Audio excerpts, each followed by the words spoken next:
Dari penjelasan dari teman-teman semua case yang ada di sini, aku baru memahami karakter-karakter dari masing-masing case ini adalah mempunyai pesan masing-masing, termasuk karakter Mona.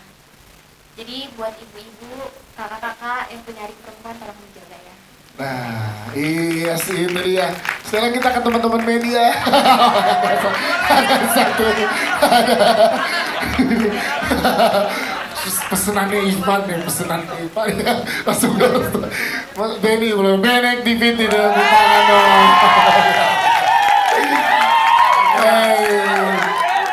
Benny katanya membuka dengan pantun yang sangat lucu. Silakan Benny.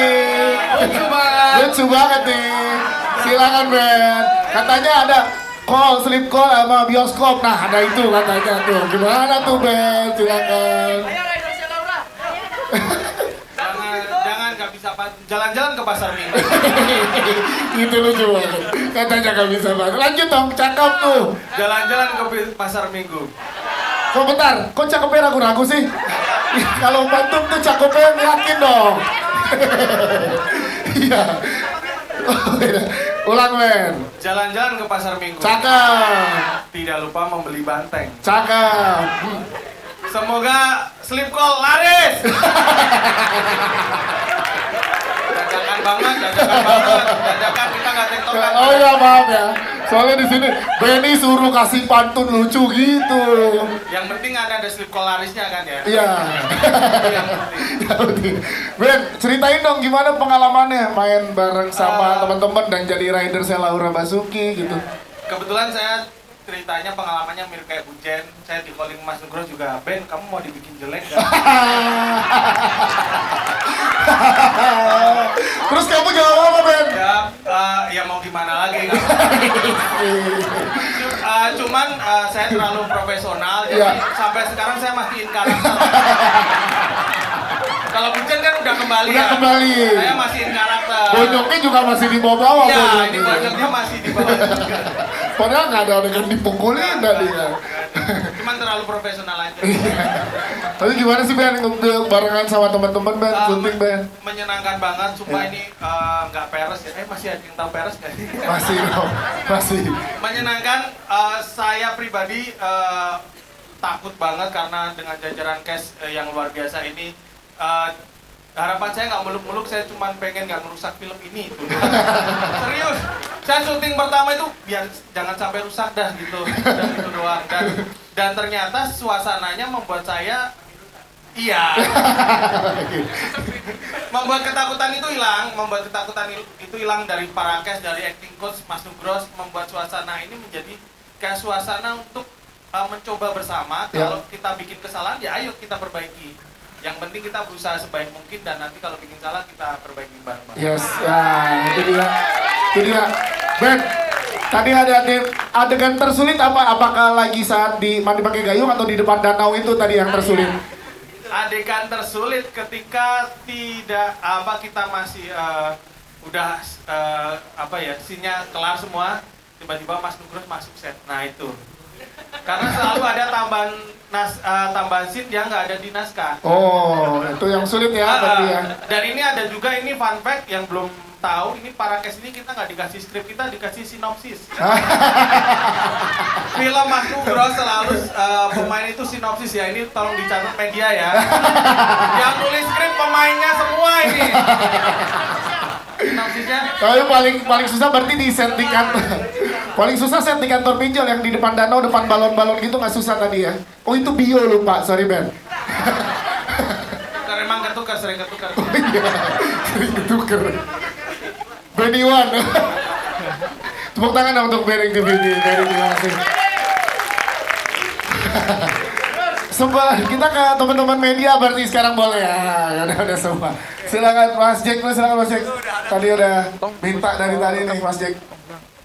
Mas Jack dulu, yang depan dulu Mas. Iya, nah nanti baru ya. Oke. Silakan nama media dan pertanyaannya. Selamat sore, saya Jack dari Media Indonesia. Mau tanya ke produser Mbak Santi, tadi kan sempat mention soal informasi koordinator dan kebetulan di Sleep Call ini kan juga banyak banget adegan intimnya ya. Nah ini sendiri tuh seperti apa sih waktu di pre-produksinya, lalu kemudian waktu produksinya seperti apa, dan sebenarnya apakah intimasi koordinator ini sudah lazim di di para PH dan juga dalam produksi film Indonesia. Terus ini kan ada adegan ininya ya tadi Mas Marco Sadi dan sendiri ada kemungkinan dia ada di warning di awal film tadi soal terima kasih. Siap, terima kasih Mas Jack. Silakan boleh dijawab Mas Sadi. Terima kasih Mas. Jadi kita untuk Sleepcall ini prosesnya kita ngobrol banyak jauh sebelum proses syuting dimulai. Salah satunya pembicaraan dengan Laura atau aktor-aktor yang akan memerankan adegan tersebut. Tentu biasanya sutradara akan menanyakan akan ada kebutuhan kreatif seperti ini, apakah keberatan dan lain sebagainya. Seperti tadi Dewi ditanya apakah kamu keberatan jadi jelek, itu ditanyakan semuanya. Jadi bener ya Ben, kita kira bohong atau Callback ya? Oke. Nah, lalu pada saat spesifik beberapa kebutuhan scene, kalau untuk Sleepcall, kita alhamdulillah waktu itu kita ngobrol sama Laura ya, jadi kita nanya Laura gimana, apa yang tentu kita sebagai produser maupun sutradara ingin agar para aktor maupun para kru bekerja sama dengan kita bisa memberikan yang terbaik. Dan itu apa yang bisa kita siapkan. Lalu Laura menyampaikan bahwa Laura merekomen seorang intimasi koordinator, yaitu di film ini Henry Akan, yang akan tugasnya itu membantu mengkoreokan maupun mempersiapkan kebutuhan produksi agar adegan kreatif yang diinginkan oleh sutradara bisa dieksekusi dengan aman dan nyaman, baik dari sisi aktor maupun dari sisi kru gitu. Jadi kita beberapa kali kita meeting Fajar ada kebutuhan sini seperti apa, lalu nanti akan kita bahas di ruang persiapan. Oh baiknya kayak begini angle-nya, koreonya dan lain sebagainya. Di ruangan itu ada aku, Fajar, DOP dan intimasi koordinator gitu, dan juga dari tim casting. Jadi prosesnya seperti itu gitu. Jadi memang kita memastikan agar adegan yang diambil ini ya para aktor bisa memberikan yang terbaiknya gitu, dengan kita menyiapkan beberapa hal yang harus produser siapkan. Lalu untuk tadi pertanyaan kedua, secara spesifik kita tidak secara spesifik kita memang menyampaikan bahwa film ini tentang kesehatan mental, itu pertama Mas. Yang kedua memang kami sangat jaga agar film ini ditonton oleh usia 17 tahun ke atas yang kami rasa sudah mempunyai kematangan akan pandangannya melihat sebuah produk tontonan seperti itu sih. Ya seperti itu ya. Oke. Mas Fajar silakan boleh menambahkan. Nambahin dikit ya. Ya. Jadi ada dua bagian mungkin, yang pertama intimasi dan kedua trigger warning yang Mas Rosa menggantung. Untuk yang part Mas Rosa menggantung itu adalah bagian dari kita beraudiensi dengan lembaga sensor film yang mengimbau untuk para filmmaker melakukan sensor mandiri. Jadi shot itu memang tidak ada shotnya padat dan sebagainya, tapi dari treatment di film kita tidak mendramatisasi berlebihan. Jadi kita bikin lebar agak jauh supaya tidak terlalu menempel di mata, tidak ada musik yang mengharu biru atau mendramatisir adegan itu. Jadi dua part adegan ini memang dipikirkan masak-masak, matang-matang gitu, dan intimasi koordinatornya juga menjadi part diskusi kreatif bahwa director pengen begini dan dia bagaimana keinginan director itu diterapkan dengan aman nyaman terhadap aktornya. Jadi baik yang adegan kekerasan berdarah maupun yang intimasinya sama-sama kita treat dengan profesional gitu di film ini. Yes, itu ya. Jadi menjaga aman, nyaman juga buat hanya buat yang nonton, tapi juga buat para pelaku pekerja filmnya ya. Siap. Terima kasih Mbak Sadi dan Mas Fajar jawabannya. Selanjutnya silakan. Ada di mana yang ingin bertanya? Ya, ya silakan. Oke, silakan nambah dari mana dan pertanyaannya. Nama saya Tri Mufid dari sekolahnews.com. Selamat, filmnya keren banget. Atau saya nonton film itu ada adegan-adegan bikin saya teringat film-film kayak Fight Club atau Joker atau Taxi Driver gitu. Saya cuma penasaran aja apa film-film tersebut jadi bahan diskusi sebelum saat menggarap film Sleep Call ini. Terima kasih. Siap, terima kasih Mas Fajar, silakan. Ya, terima kasih. Film-film yang disebut ya kita tonton sebagai filmmaker. Kita filmmaker pasti pecinta film juga, kita menonton banyak film gitu. Tapi dalam membuat setiap film saya nggak pernah mendudukkan tim kreatif, DOP, produser. Kita akan bikin film kayak ini ya. Kita akan bikin film kayak ini, shotnya akan kayak gini, dijadikan referensi secara mutlak gitu enggak. Tapi yang kita coba adalah bagaimana membuat adegan atau menceritakan sesuatu yang poin perspektifnya sudah ada, dan kalau itu muncul bisa kita ngerasakan oh jadi mirip ini ya, itu dia. Tidak ada hal yang baru di bawah langit, dan mungkin itu dari alam bawah sadar dan sebagainya, tapi yang jelas perspektifnya pasti perspektif kita di Indonesia. Siap, seperti itu ya Mas. Oke, terima kasih. Selanjutnya ada lagi. Oke, di atas dulu ya. Silakan. Iya, nah sebutkan nama, media dan pertanyaannya. Selamat sore, saya Bayu dari Fortune. Sorry Mbak, nanya. Ya, selamat buat Sleep Call. Lumayan tegang tadi nontonnya, nggak kayak biasa saya nonton yang santai-santai. Jadi di leher nih lumayan tegang. Kemungkinan Mas, jangan-jangan. Makanya saya pikir, tapi kira-kira Sleep Call loh. Nah, pertanyaan saya yang pertama ada dua. Yang pertama, film ini menggunakan bantuan konsultasi dengan psikolog atau tidak, karena kan ada kaitannya dengan kesehatan mental dan lain-lainnya tadi. Yang pertama. Yang kedua, kita tahu Sleep Call akan premier besok dan barengan dengan film-film lain, dan banyak banget film horor.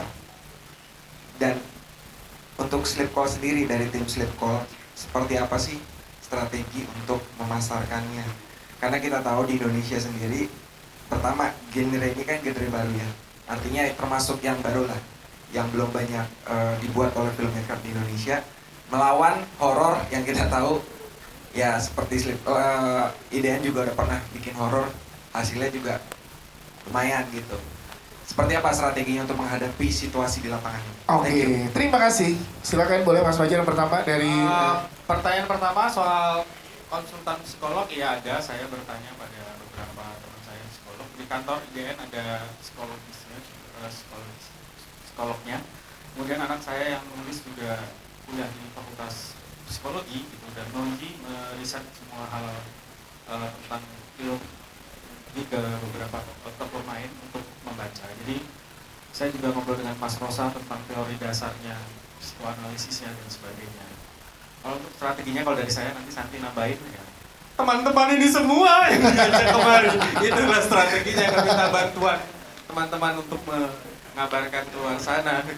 siap. Mas Andi silakan. Dan Mbak Winston silakan, Mbak Winston. Thank you pertanyaannya. Jadi kalau untuk bagaimana memasarkan film Sleep Call ini agar dapat diterima dengan baik adalah sebenarnya PR paling besar dari memarketingkan sebuah film adalah film itu sendiri. PR paling besar dari memarketingkan sebuah film adalah film itu sendiri. Kita sangat beruntung, seluruh cast dan kru telah bersungguh-sungguh menghasilkan karya film yang bagus. Jadi memudahkan kita untuk memarketingkan film ini. Tapi bagaimana kita memarketingkannya ada banyak sekali, tapi intinya bagaimana membuat film ini bisa relevan dengan generasi Z, which is penonton paling besar demografi di Indonesia. Karena kita percaya ketika mereka setelah menonton film ini, kita percaya mereka akan suka dengan film ini dan akan mengajak teman-temannya, keluarganya untuk menonton film ini. Jadi yang kita fokuskan adalah kita sudah punya film yang bagus, kita sudah karya yang bagus, goal kita semakin banyak orang yang akan menonton, khususnya di hari pertama dan hari kedua. Karena hari Kamis dan hari Jumat kalau mereka menonton film ini, weekend semua mereka pasti akan mengajak teman-temannya dan keluarganya. Jadi itu yang menjadi fokus kita. Maka dari itu, mari teman-teman kita ajak teman, meskipun bukan teman ya nggak apa-apa kita ajak. 7 September 2023 kalau mau nonton yang lebih lega bioskopnya di showtime pertama atau showtime kedua. Jadi kita tunggu besok Kamis 7 September 2023. Siap, terima kasih Bang Isan. Mas Andi mungkin mau menambahkan karena kabarnya ada 26 kota juga yang akan dilalui oleh film Sleep Call ini di besok nih, silakan. Oh iya, satu lagi teman-teman. Jadi di film Sleep Call ini kami identitas juga pertama kali akan melakukan konser terbesar, yaitu kami akan mendatangi 26 kota. Tanggal 7 September besok di hari penayangan film Sleep Call pertama. Jadi ya kami harapkan dan alhamdulillah ya penjualan tiket advance alhamdulillah lumayan menyenangkan kami lihat dan kami berharap semakin banyak lagi orang yang akan menonton filmnya di hari pertama besok 7 September. Oke, siap. Terima kasih. Ini satu pertanyaan terakhir, ya silakan di sebelah sini ya. Ya, ini, yang ini, ya sebelah sini dekat dengan mikrofon. Nah, boleh. Iya itu tuh. Nah, boleh sebutkan nama. Ini ada pertanyaan. Selamat sore dan sebelumnya saya ucapkan selamat buat Sleep Call. Gokil banget parah dan saya berharap ini nanti ada next genre yang seperti ini yang Mas Yusuf kita identitas. Pertanyaan saya ini mungkin khusus ke Mbak Laura atau mungkin cast yang lain khususnya perempuan boleh menjawab ya. Ini kan terkait dengan kalau saya melihat film itu terkait dengan perempuan ya, Mbak ya. Nah seperti apa sih pandangan Mbak Laura terutama atau mungkin cast yang lainnya yang perempuan atau yang laki-laki mungkin juga nggak apa-apa. Boleh keluar. Jangan. Seperti apa pandangan teman-teman terkait dengan film Sleep Call yang memang mengangkat genre perempuan dan segala bentuk kegalauan dan kesakitan perempuan. Mungkin gitu ya. Siap. Terima kasih. Saya dari filmgame.com. Terima kasih. Siap. Terima kasih. Diwakili oleh Mbak Laura ya dari cast ya. Oke, silakan Mbak Laura Basuki. Sebenarnya salah satu hal yang membuat aku paling senang ketika menerima proyek ini adalah bagaimana film ini mengangkat hal yang sangat dekat tapi sering luput dari perhatian kita gitu. Jadi mungkin aku pernah beberapa kali ngalamin hal punya teman yang mungkin ngerasa kesepian dan dia ngerasa gagal dalam percintaan, tapi aku mungkin luput dari perhatian karena ngerasa oh ya itu memang belum waktunya aja, agak menyepelekan. Tapi dari film-film seperti ini itu membuka sudut pandang baru lagi gimana dampak kesepian itu bisa berbeda di setiap orang gitu. Gimana cara masing-masing orang itu harus berusaha menolong dirinya sendiri tanpa bergantung ke orang lain, karena yang paling bisa menolong diri kita adalah diri kita sendiri. Yes, itu dia. Bukan dong. Ada yang mau? Oke. Dia mau nambahin yang jelas cukup diwakili oleh Laura Basuki. Oke, Benny mungkin Benny mau nambahin. Nambah nasi. Tadi sebelah sini ya, silakan Mbak.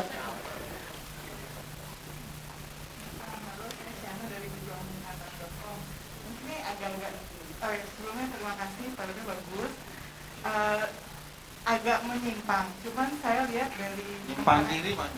dari lolos soal festival film Indonesia, saya lihat Sleep Call juga masuk di 30 film yang lolos gitu. Saya pengen tahu gitu, apalagi dengan ini kan memang bagus gitu ya, dan trailer itu kan juga masih jarang ya. Gimana sih melihat kansnya gitu di FFI dan juga ini akan menyangkut maaf keberatan ya. Oh, kansnya kita tanyakan duta FFI. Oh iya.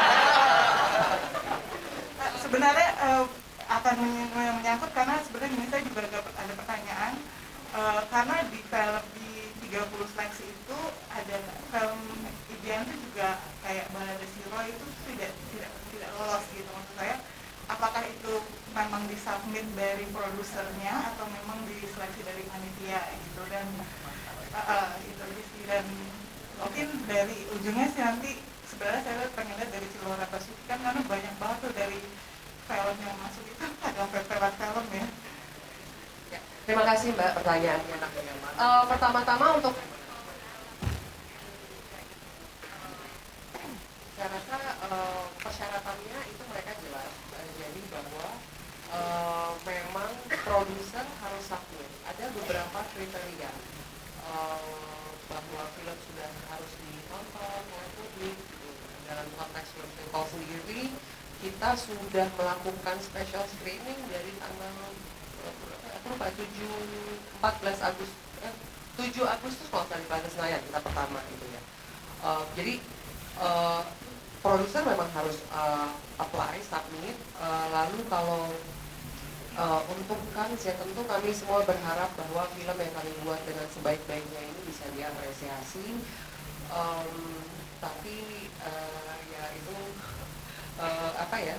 Ya kembali ke panitia tentunya. Dan saya nggak tahu tentang